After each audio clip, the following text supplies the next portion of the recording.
Plex.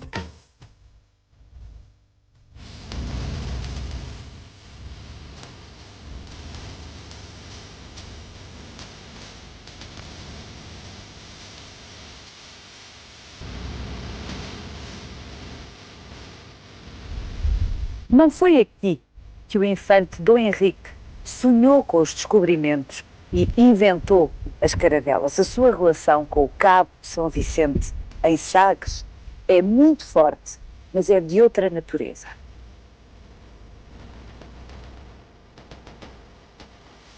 Foi em Lagos que o infante Dom Henrique assentou a base da sua expansão marítima.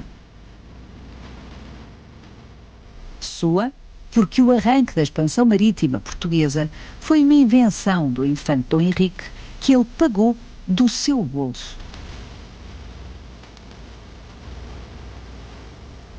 Terceiro dos 6 filhos sobreviventes de Dom João I, o mestre Davis, e da inglesa Dona Filipa de Lencastre, o infante Dom Henrique foi promotor e herói da conquista de Ceuta em 1415. Tinha ele 21 anos. A partir desse feito, não mais deixou de olhar o mar como um desafio a superar. O seu investimento pessoal na abertura dos caminhos do Atlântico mudou a relação dos homens com os oceanos e transformou a história do mundo. E foi em Lagos, no Algarve, na década de 20 do século XV, que tudo começou.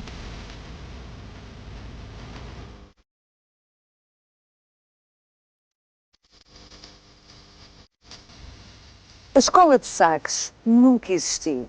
O que existiu foi a escola de Lagos, uma escola sem teto nem paredes. Vai querer saber mais? Venha connosco nesta visita guiada.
Encontra este e os outros episódios do Visita Guiada na RTP Play ou na nossa página de Facebook.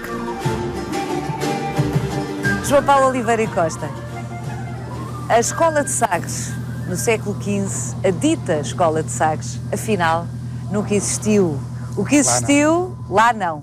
O que existiu foi a Escola de Lagos, onde nós estamos. Paula, nós estamos num local onde há mais de 800, 900 anos tem esta atividade, a atividade do mar.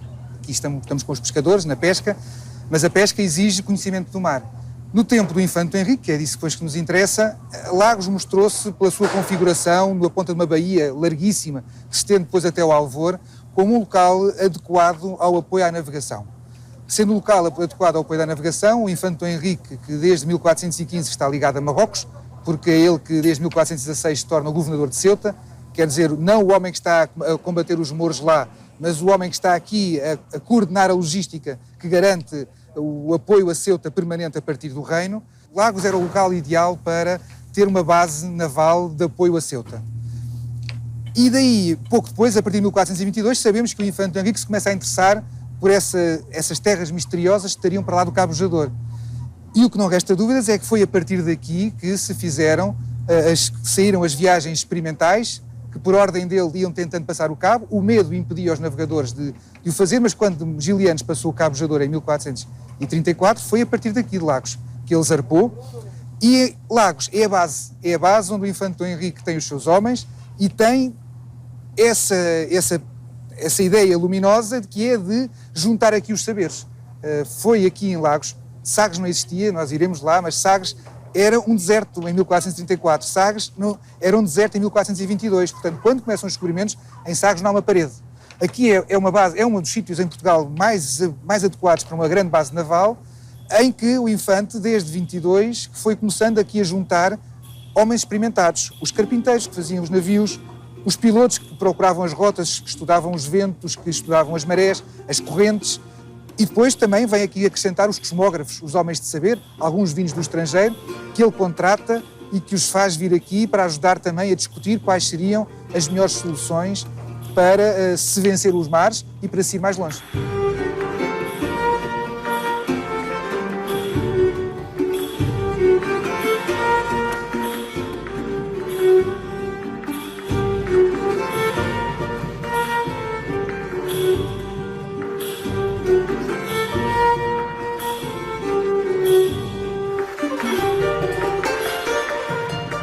É uma das singularidades da expansão marítima portuguesa é termos, logo no século XV, no início do século XV, o Infante ter começado a misturar duas naturezas de saber.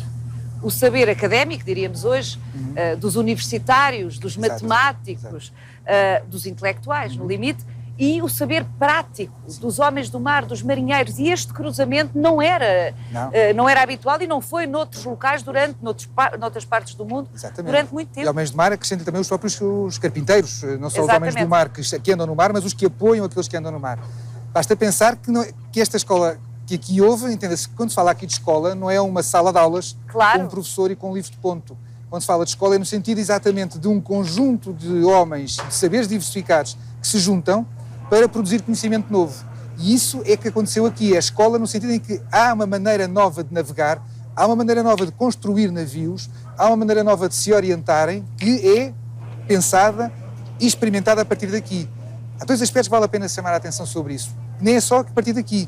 Nessa sua vontade de perfeição, nós sabemos, por exemplo, que a caravela, que vai ser a caravela dos descobrimentos, o protótipo foi concebido com o trabalho de carpinteiros algarvios, mas não aqui, mas em Bruxelas.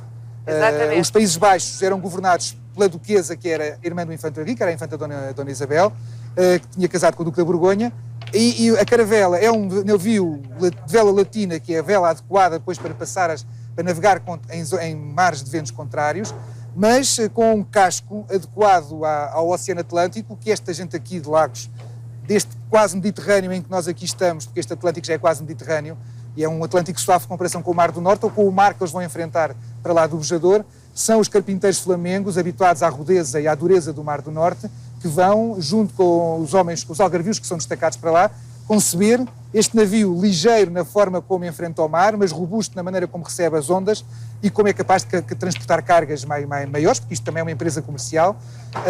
É na Bélgica, é nos Países Baixos, para ser mais correto, que isso se passa a criação do protótipo. Mas depois, a adequação do protótipo à navegação e um dos aspectos mais importantes é a própria orientação, porque a navegação que se fazia por toda a Europa e por todo o Mediterrâneo até ao início dos descobrimentos é uma navegação à vista de costa, chamada navegação de cabotagem, em que eles, na maior parte dos tempos, à noite param num porto.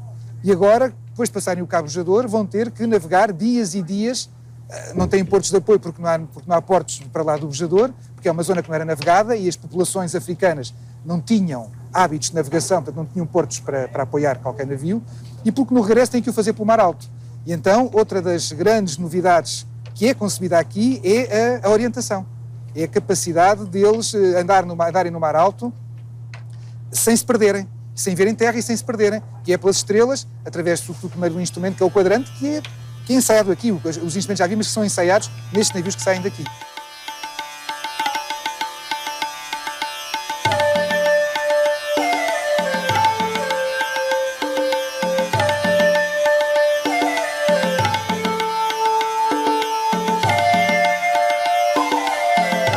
Ouvindo o João Paulo Oliveira Costa, começamos a fazer uma espécie de elenco esquemático das conquistas que surgiram por causa da aposta precoce, visionária do Infante Dom Henrique na expansão portuguesa.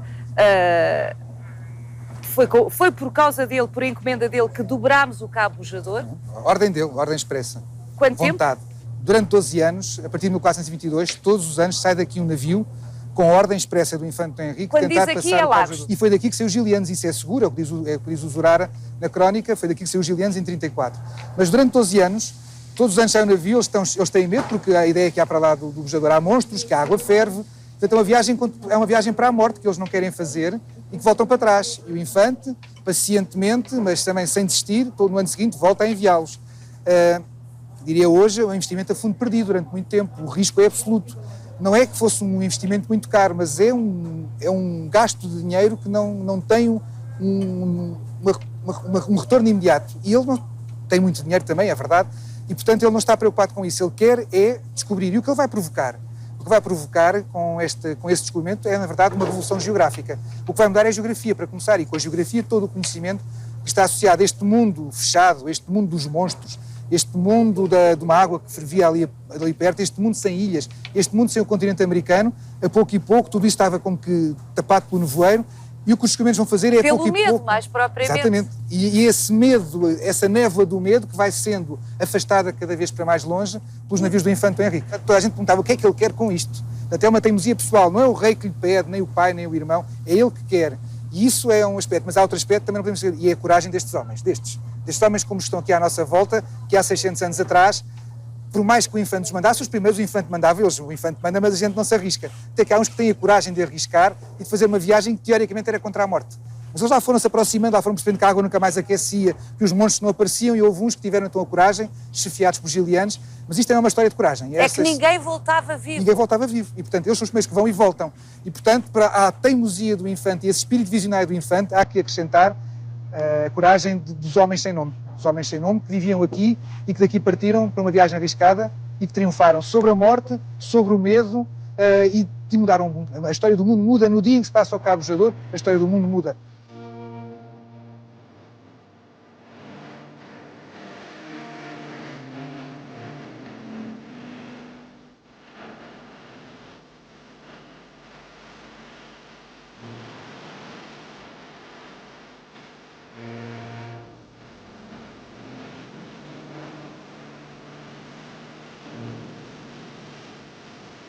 João Paulo Oliveira e Costa, o povo de Lagos, todos os 13 de novembro, celebra, relembra, mas de uma forma afetiva.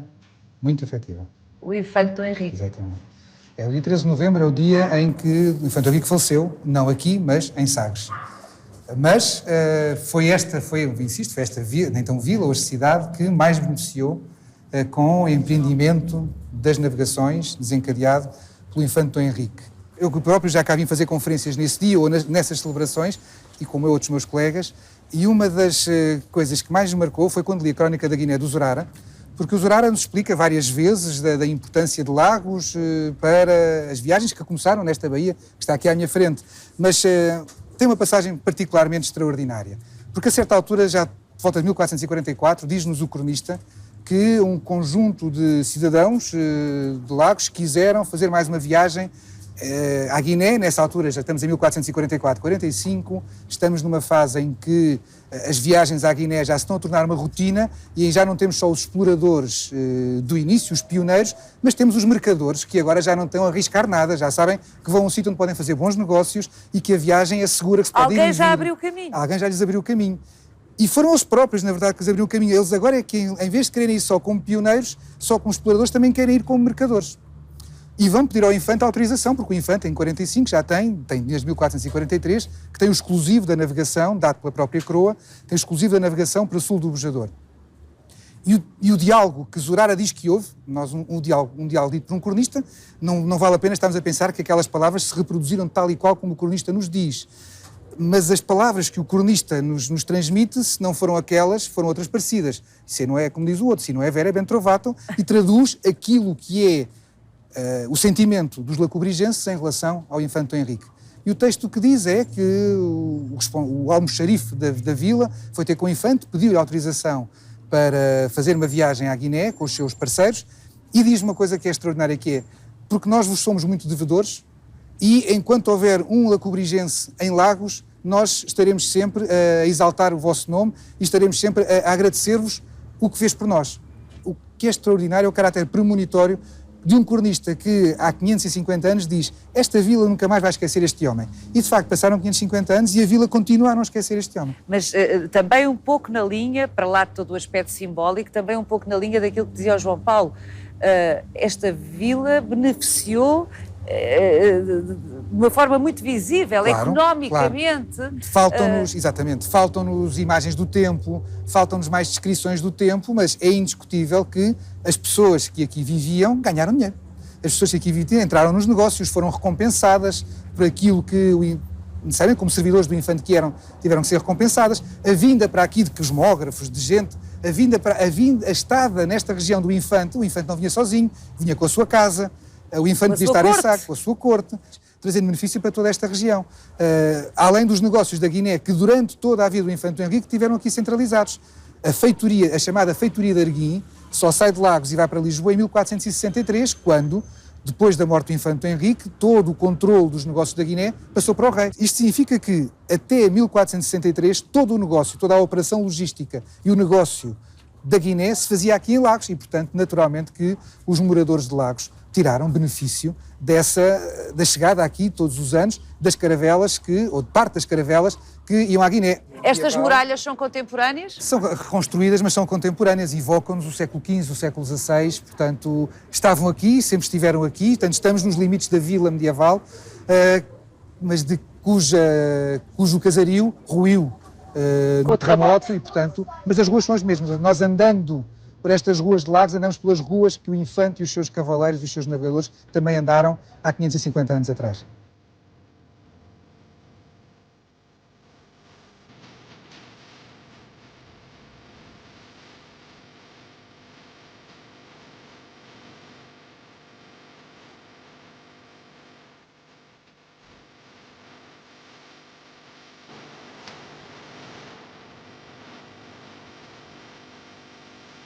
João Paulo, o Infante era mesmo assim.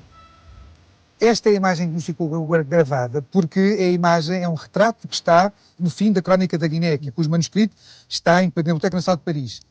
E é uma imagem muito semelhante a uma outra que está... uma crónica, obviamente, contemporânea uma crónica contemporânea que é dedicada ao Infante Henrique, ao descobrimento da Guiné, e ao homem que fez o descobrimento da Guiné, que é o Infante Henrique. E uma imagem muito semelhante está nos painéis de São Vicente, que é, indiscutivelmente, uma pintura portuguesa do final do século XV. Discute-se quando é que foi, mas anda por ali. Também se discute se o homem no chapelão é o Infante Henrique, há, por exemplo, que diga que é o Infante Dom Pedro, o que não é de certeza, porque o Infante Dom Pedro era ruivo, e o homem no chapelão não é ruivo, portanto, pelo menos o Dom Pedro não é de certeza, mas há várias hipóteses e teorias que eu prefiro, por amor de Deus, não entrar nelas. Para mim, esta é a imagem que nós temos do Infante Henrique. Agora, o Infante Henrique viveu 66 anos. Esta imagem dá-nos a imagem do homem surumbático, com esta túnica, com esta roupa muito formal. Pesado, não é? Pesado, que é seguramente a imagem da parte final da sua vida, já carregado pelo tempo, carregado eventualmente por alguns remorsos de que falaremos noutro momento deste programa. Portanto, mas agora ele também dançou, ele também cantou, ele esteve na corte, ele andou em torneios, andou em caçadas. Há registros documentais disso? Há registros documentais, há um registro dele próprio a descrever o casamento do seu irmão Dom Duarte. Interessantíssimo, em que ele diz que ele participou nas danças com a cunhada, que assistiu com a cunhada a tocar clavicórdio, e ele a assistir e a cantar. Não se imagina que ele andou à caça, e ele andou à caça com esta roupa. Claro. E, portanto, esta imagem é a imagem que ficou, mas que é só uma.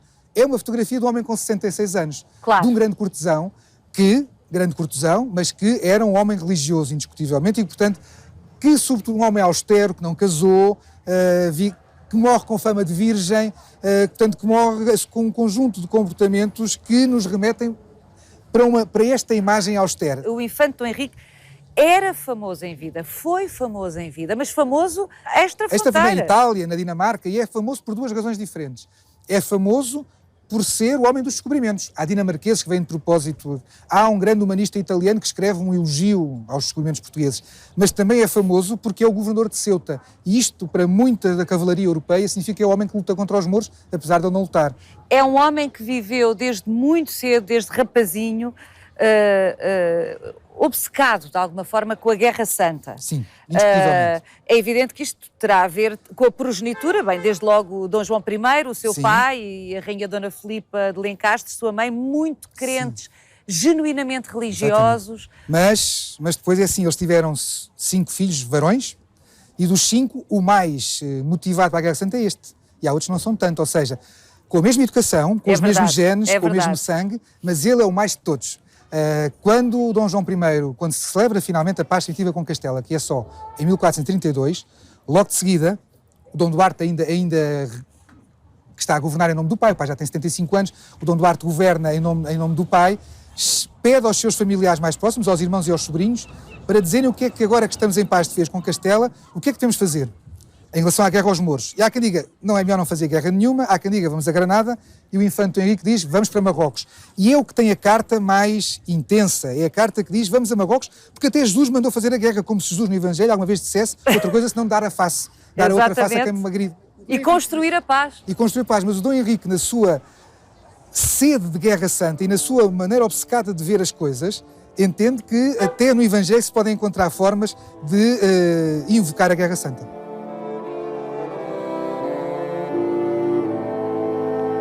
João Paulo, o infante era, como nós todos, uma pessoa contraditória, talvez um pouco mais contraditório do que a maioria de nós. Sim, eu estudei o infante, escrevi uma biografia sobre ele e uma das coisas que mais me fascinou é o facto de não o ter percebido completamente. Há zonas de opacidade em que ele resiste, esconde-se de toda a gente, escondeu-se dele próprio, e que nós não conseguimos ter a noção exata do que é que ele queria quando fazia as coisas. Porque podia querer coisas diferentes.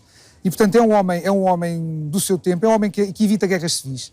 Por um lado, é obsessivo com a Guerra Santa, mas dentro de casa faz tudo para evitar tudo para evitar a guerra. E, por exemplo, quando há uma crise nos anos 40, no 1440-41, enquanto que os irmãos estão a cercar a cunhada com os tambores da guerra a soar, ele anda devagarinho pela beira e visita os alcaides dos castelos um a um pela conversa.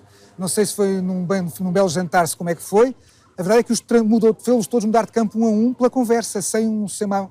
Ameaças pode ter feito ameaças, mas sem um combate. Ele só chamou o hoste dele para combates em Portugal 2 vezes, de uma das vezes em que foi fazer a batalha, e depois esteve na batalha de Alfarrobeira, ao lado do rei, como era inevitável. Mas este infante, que é a favor do diálogo, por exemplo, tem outros aspectos em que nós nunca sabemos até que ponto é que ele está a ser generoso ou está a ser simplesmente calculista. Isso é um dos aspectos que... Se calhar as duas coisas. As duas coisas. Por exemplo, ele ajuda os irmãos. Quando o rei Dom Duarte terminou, queria sempre um dos seus irmãos ao pé dele, o que 5 como eram 4, davam 3 meses a cada um. Os outros não queriam estar ao pé do irmão, ele ofereceu-se. E, portanto, ele estava na vez dos outros. Ao estar na vez dos outros, está a ser generoso para com os irmãos, mas também está a aproveitar para ser o que se torna mais influente junto do rei. Exatamente. E agora o que é que conta mais? Que se calhar a mistura é muito mais certa. Um dos outros aspectos que está relacionado com a sua vida, inevitavelmente, e que hoje nos choca necessariamente, é o facto de, por via dos descobrimentos, para lá da Revolução Geográfica, para lá dessa extraordinária mudança de conhecimento que se operou, para lá do ouro que passou a vir, de todo um conjunto de produtos interessantíssimos, lucrativos, que chegou um outro produto, ele também lucrativo, mas hediondo, que são os escravos.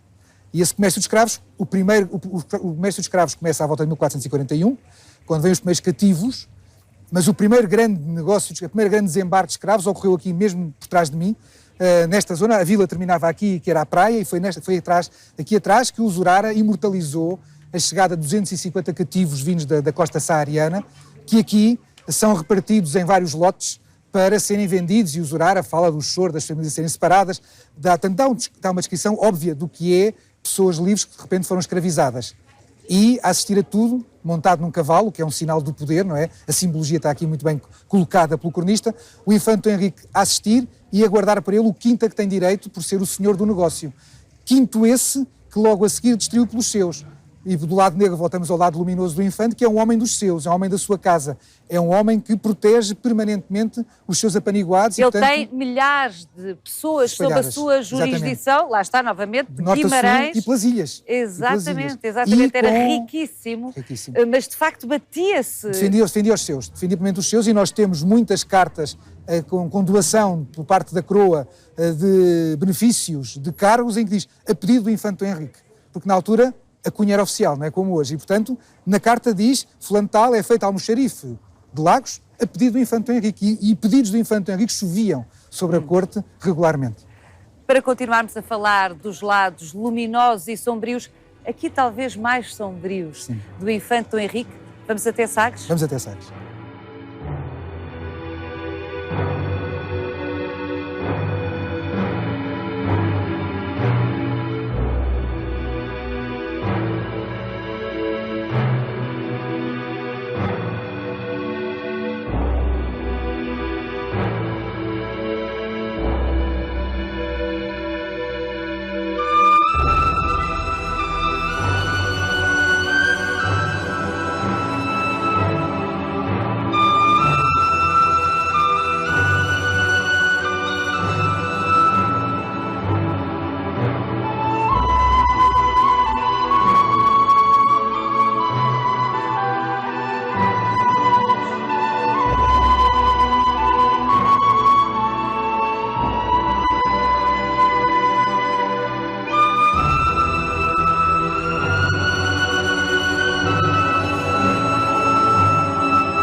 João Paulo Oliveira Costa, vimos de Lagos, compreendemos perfeitamente com as suas explicações como Lagos, sim, foi o centro nevrálgico dos trabalhos para a expansão marítima portuguesa, para o Infante Dom Henrique e para todos os homens que o acompanharam nessa aventura.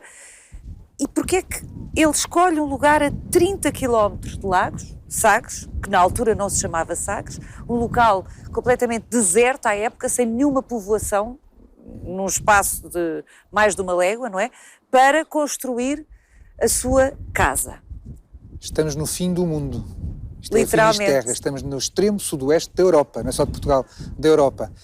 O Infante Dom Henrique nunca viveu muito em Lagos, tanto quanto se percebe. Fui a Lagos muito, mas a sensação que dá é de um homem que prefere um certo resguardo, um certo isolamento, por isso é que ele anda pela Raposeira, anda por estas regiões todas, e depois este ermo de Sagres é para um homem místico como o Infante Dom Henrique, provavelmente um local interpelador, um local onde ele está sentindo-se no fim do mundo, sente-se já, enfim, mais próximo de Deus, provavelmente, porque é Deus que ele busca à sua maneira, com as suas fragilidades, com os seus pecados, como qualquer cristão, mas é Deus que ele busca, provavelmente aqui, mais que outra coisa. Não é o mar, ele não precisava vir aqui para ver o mar.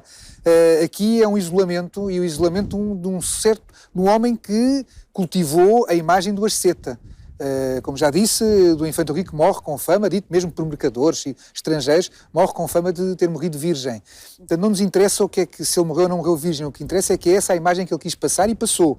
E, portanto, o isolamento num local como este é um local adequado, muito mais do que Lagos, que se transformou numa vila cosmopolita, para um homem que procura que é um asceta, que é um homem que nunca quis formar família e que se foi isolando ao longo do tempo.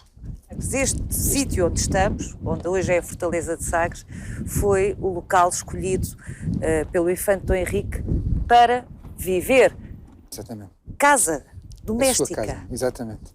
Ele na sua documentação aparece como a minha vila. A minha vila tem que ser entendida por um homem como o Infante Dom Henrique, que é um príncipe do Renascimento, e a minha vila tem que ser lida exatamente nesta lógica de vila à romana, no sentido do Renascimento, a casa dele. Portanto, não uma povoação. Não uma povoação, não de mas todo. Uma casa. Uma casa, enfim, que tinha aqui, a zona onde ele viveu, o edifício onde ele viveu seria aqui à minha frente. Aqui é uma igreja, a primeira igreja é construída ainda em vida dele. E, portanto, era este espaço, esta correnteza de que vai até o outro lado do promontório, onde estava a criadagem que o acompanhava permanentemente. A casa que ele fez construir está visível em gravuras, uma gravura dos anos 80 do século XVI, portanto, à volta de 1580, feita por ingleses quando o Francis Drake atacou esta região, e portanto é uma casa, um solar com várias chaminés, o que é um sinal exatamente de cozinha e de lareiras, e com escadas, com 2 andares, portanto uma casa grande, própria de um príncipe, à escala do século XV, que não é a nossa escala. Evidentemente. Este território foi doado pela coroa ao Infante Dom Henrique em 22 de outubro de 1443. A seu pedido. A seu pedido, e quando ele já tem 49 anos de idade. É bom não esquecer. E o Infante Dom Henrique escolheu este sítio para viver até morrer. E essa é que é a grande opção. E repare-se, Nunca um membro da família real tinha vivido no Algarve. Vivido sequer. Está a fazer 600 anos que a Grande Armada, que tinha saído de Lisboa, onde participava o Infante, desceu até ao Algarve, para fundear em Lagos, onde já estivemos.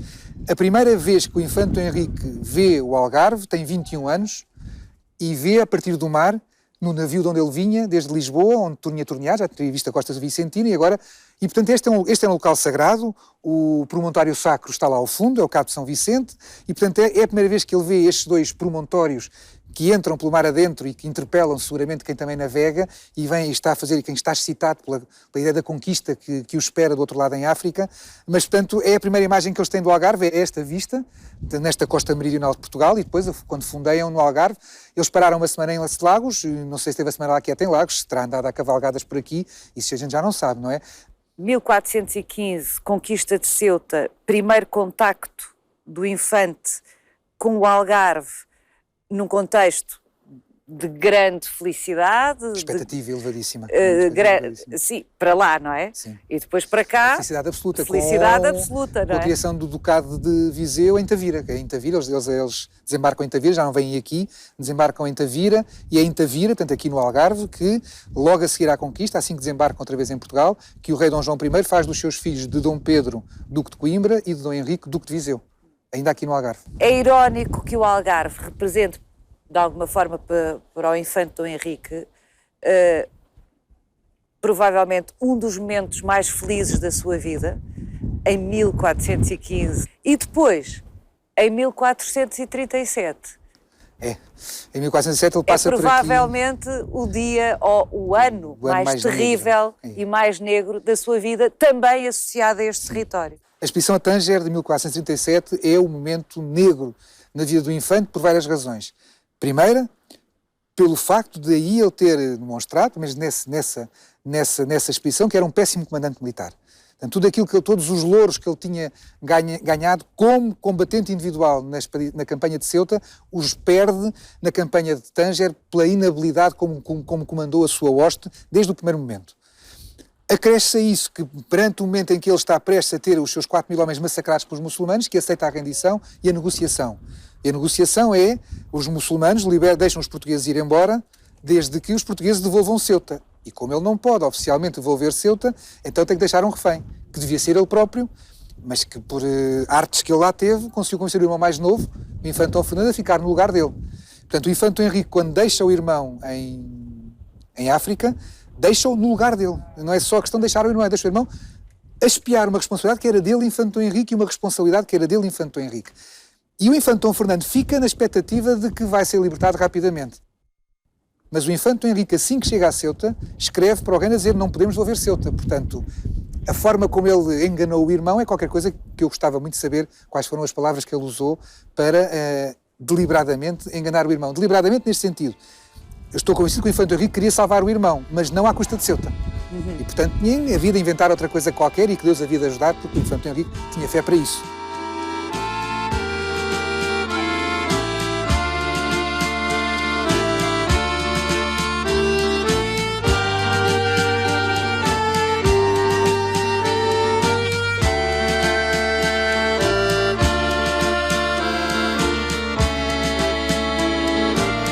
Este ermo, este lugar que o Infante Dom Henrique pede expressamente ao regente, ao seu irmão Dom Pedro, é, de alguma maneira... Uma expiação. O que é impressionante nesta certa cronologia é que a carta pela qual a coroa doa este território ao Infante Dom Henrique é assinada poucas semanas depois de chegar a Portugal a notícia que o Infante Dom Fernando, finalmente, ao fim de 6 anos de cativeiro infame, tinha morrido nas masmorras de Fez.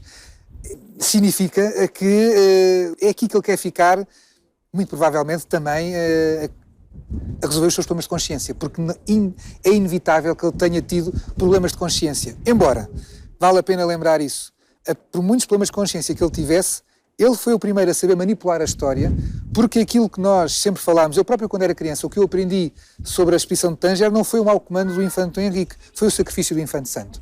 E esse culto do Infante Santo, o pobre do Infante Dom Fernando, culto ao infante Dom Fernando que começa a ser feito pelo próprio infante Dom Henrique, quando consegue, por volta de 1450, que as vísceras do irmão venham para Portugal e que sejam usadas para iniciar o túmulo do infante Dom Fernando no Mosteiro da Batalha.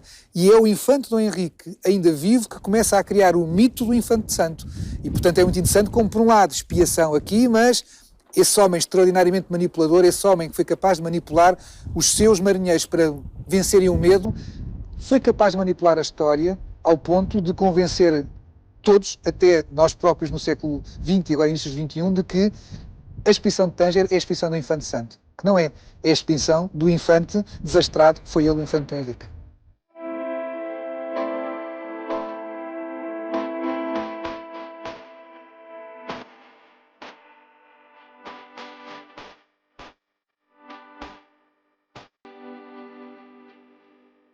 João Paulo, recolhimento místico ou culpa?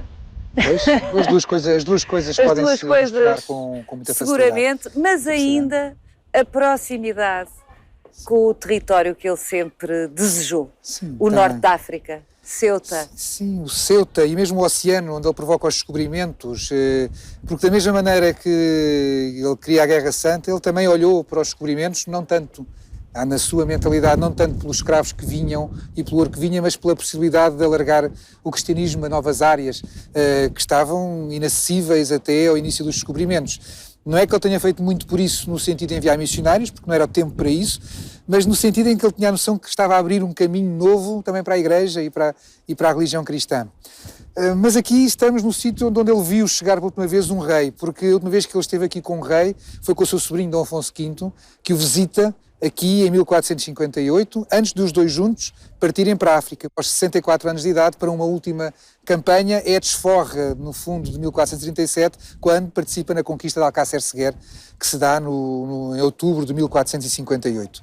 Depois disso, os últimos 2 anos, ele já pouco sai daqui. Há uma coisa que é importante também dizer, Dom Henrique, na forma até como o sobrinho passa por aqui para o levar para a última campanha militar, ao longo da sua vida, o infante Henrique nunca foi o rei, nunca foi o regente, mas foi sempre o número 3, 4 da hierarquia do reino. Um homem muito próximo do poder, que o controlava, mas que nunca o corporizou. As circunstâncias mudavam, mas a influência do infante Dom Henrique mantinha-se fortíssima. Manteve-se fortíssima até pelo menos 1455, eventualmente 1458. Depois o tempo passa, as novas gerações chegam, temos os Braganças a emergir com uma grande força em torno de Dom Afonso V, temos também o peso da própria Casa de Viseu, com o infante Dom Fernando, e Dom Henrique fica por aqui, a lembrar ainda a sua mãe, Dona Filipa, o seu pai, o El-Rei Dom João. Quando o homem aqui, já nesta fase final, notoriamente final da sua vida, neste local de meditação e de expiação, ainda invoca os pais, há aqui uma saudade que a gente pressente de que tem que voltar a lembrar-se deles, da Rainha Filipa e do Rei Dom João I, que continuavam no seu coração e no seu pensamento. E depois invocar que finalmente, quando ele morre rodeado só por alguns cavaleiros da Ordem de Cristo, para um infante de uma dinastia tão extraordinária como é a dinastia de Davis, e é um caso peculiar o deste homem que prefere aqui este ermo para morrer sozinho.